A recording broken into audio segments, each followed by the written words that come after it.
নারায়ণগঞ্জের রূপগঞ্জ জুড়েই এখন ডাকাত আতঙ্ক। সূর্য ডোবার সঙ্গে সঙ্গেই বদলে যায় এই এলাকার চিত্র। রাত নামলেই ডাকাত আতঙ্ক ছড়িয়ে পড়ে রূপগঞ্জ উপজেলার কাঞ্চন মদনপুর এশিয়ান হাইওয়ে সড়ক, গোলাকান্দাইল হোরগাঁও সড়ক সহ আশেপাশের গ্রামগুলোতে। এলাকাগুলোতে মনে হয় ডাকাতদের ক্যাম্প স্থাপন করা হয়েছে।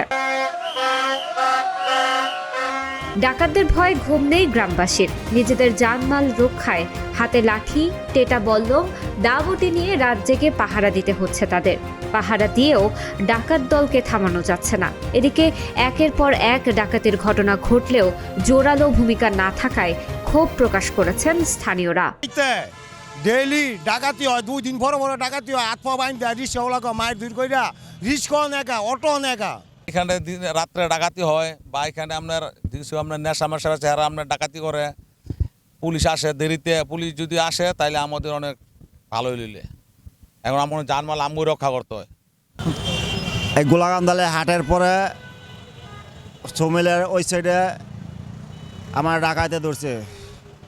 রাস্তার গাছ ফালাইয়া ডাকাইতে ধরছে। ধরার পরে এরা চাইনিজ কুড়াল, চাক্কু ছুরি নিয়া, বলম আছে, বলম নিয়া আটকায়া পরে হাত পা বাইন্দা টাকা টোকা সব লয়ে যায়।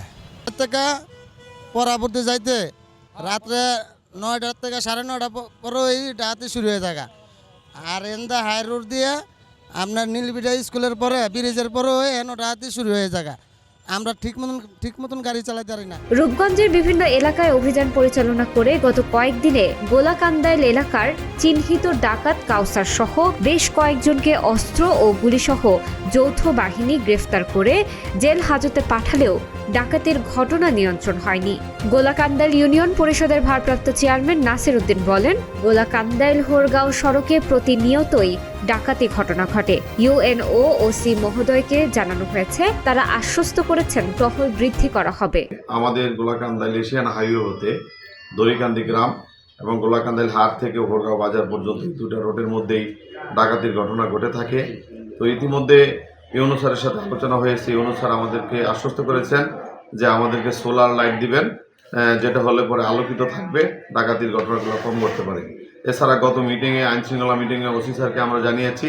ওসি স্যার ইতিমধ্যে আমাদেরকে আশ্বস্ত করেছেন যে টহলের পরিমাণটা বাড়িয়ে দিবেন, দিলে পরে হয়তো বা ডাকাতি থেকে আমরা মুক্তি হতে পারবো।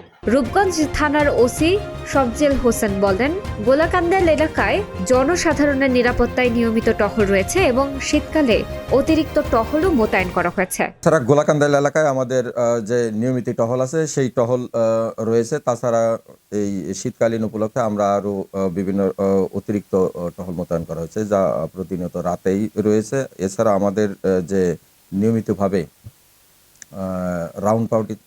রাউন্ড ডিউটি থাকে, তারাও বিশেষ করে ওই গোলাকান্দাইল এলাকায় নিয়মিত টহল জোরদার করে থাকে। রূপগঞ্জ উপজেলা নির্বাহী কর্মকর্তা মোহাম্মদ সাইফুল ইসলাম বলেন, এই রাস্তাটির বিষয়ে আইন শৃঙ্খলা মিটিং ইতিমধ্যে আলোচনা করা হয়েছে। পুলিশের টহল বাড়ানো হয়েছে এবং যেহেতু এলাকাটি অন্ধকার থাকে সেজন্য লাইট লাগানোর ব্যবস্থা করছি।